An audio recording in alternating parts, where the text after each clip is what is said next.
आपको बता दें, लोकसभा चुनाव के नतीजों और विधानसभा क्षेत्रों के मतदान के बाद हरियाणा के मुख्यमंत्री जो है उन्होंने बीजेपी मंत्रियों और विधायकों के साथ बैठक कर गलतियों की समीक्षा की, यानी चूक कहां रह गई हरियाणा में उसकी समीक्षा की गई और उन्हें अपनी सीटों का दौरा करने के लिए कहा। 2 घंटे की बैठक में मुख्यमंत्री सैनी ने मंत्रियों और विधायकों से कहा कि वो अपने अपने निर्वाचन क्षेत्रों का दौरा करना शुरू करें। अमनदीप, देखिए ये बड़ी अगर रिव्यू की जाए कि जो कुछ भी आपके साथ हुआ, आपकी पार्टी ने कैसा परफॉर्मेंस किया अमनदीप, हालांकि नायब सिंह सैनी का क्या कुछ कहना वो भी दर्शकों को सुनाएंगे, लेकिन अमनदीप सबसे पहले आपसे इस पर उत्तर चाहेंगे कि ये ताबड़तोड़ बैठकें हो रही हैं राजनीतिक दलों में। हालांकि हरियाणा की बात की जाए तो कार्रवाई भी शुरू कर दी, यानी जो जो आपके संसदीय क्षेत्र है वहां पर जाइए, क्या चूक हुई आपसे उसे देखिए। ये रिव्यू बैठक सैनी द्वारा की गई है।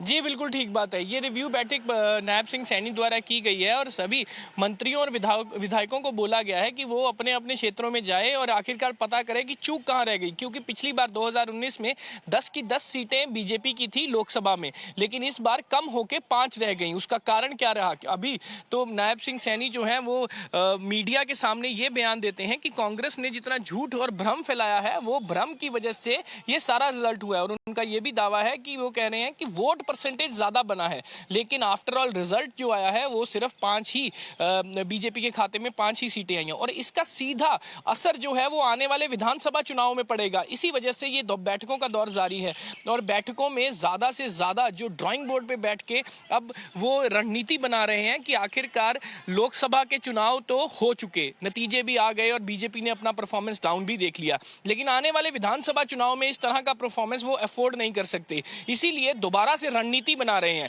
पहले सारे विधायक मंत्री नीचे जाएंगे, अपने जो है अपनी कंस्टिट्यूएंसीज है वहां जाएंगे, वहां जाके वो एनालाइज करेंगे, लोगों से बातचीत करेंगे, रिपोर्ट लेंगे कि आखिरकार कमी कहां रह गई। फिर वही सारी चीज रिपोर्ट को सीएम के साथ डिस्कस किया जाएगा और उसमें 2-3 महीने में क्या बदलाव आ सकता है वो बदलाव किया जाएगा, ताकि आने वाले विधानसभा चुनाव में उस तरह की कमियां ना रह सके और बीजेपी अपना जो परफॉर्मेंस है वो इंप्रूव कर सके और तीसरी बार सरकार बना सके। तो इस चीज के लिए बैठक जारी है। नायब सिंह सैनी के ऊपर बड़ी जिम्मेवारी आ चुकी है। मनोहर लाल खट्टर तो जीत गए, चीफ मिनिस्टर 9.5 साल रह गए, लेकिन अब मुख्यमंत्री जो है वो नायब सिंह सैनी है। आगे के 3 महीने क्या रणनीति रहेगी बीजेपी की और सरकार की आने वाले विधानसभा चुनाव को लेकर और लोकसभा चुनाव के नतीजों को लेकर, वो चीज को सारा डिस्कस किया जाएगा। अभी सभी एमएलएज और सभी मंत्री जो हैं वो अपनी अपनी कंस्टिट्यूएंसीज में भेजे गए हैं और सभी एमपीज भी अपनी अपनी कंस्टिट्यूएंसीज में भेजे गए हैं कि आखिर रिपोर्ट कलेक्ट की जा सके कि आखिरकार कमी कहां रह गई,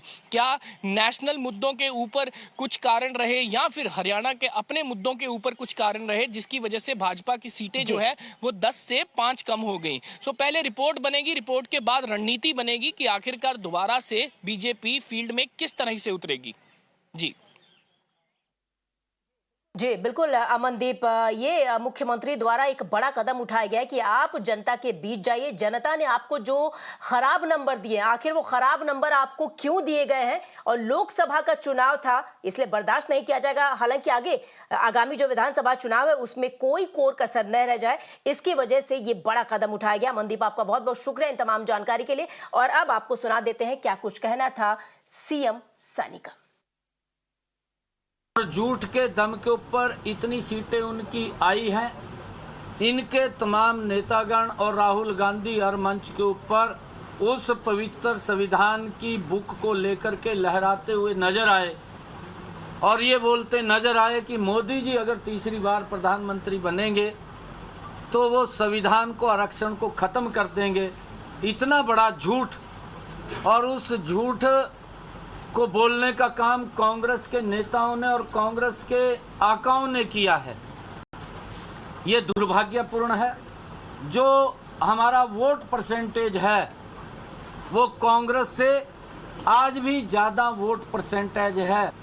हमारे कार्यकर्ता भी ऐसी समाज के घर घर के अंदर जा कर के इनकी पट्टी खोल करने का काम हमारा कार्यकर्ता करेगा।